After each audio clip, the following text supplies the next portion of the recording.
Sekretaris Daerah Kabupaten Aceh Selatan. Gubernur Aceh menimbang A dan seterusnya, mengingat satu dan seterusnya, memperhatikan Surat Ketua Komisi Aparatur Sipil Negara nomor 2 B/3097 KASN /09/2021 tanggal 10 September 2021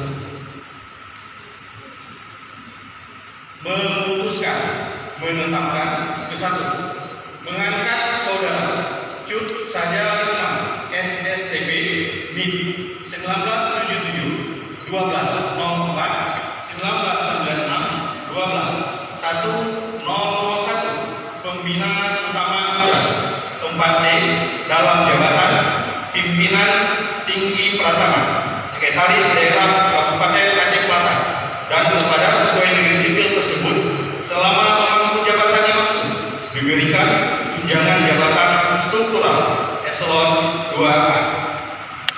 Kedua, keputusan ini mulai berlaku sejak tanggal pelantikan. Ketiga, apabila di kemudian hari terdapat kekeliruan dalam keputusan ini akan diadakan perbaikan sebagaimana mestinya. Asli keputusan ini diberikan kepada pegawai negeri sipil yang bersangkutan untuk diketahui dan dipergunakan sebagaimana mestinya. Ditetapkan di Banda Aceh pada tanggal 8 Oktober 2021. Gubernur Aceh Nova Iriansa di Banda Kami. Tembusan keputusan ini disampaikan kepada 1. Menteri Dalam Negeri Republik Indonesia di Jakarta, 2.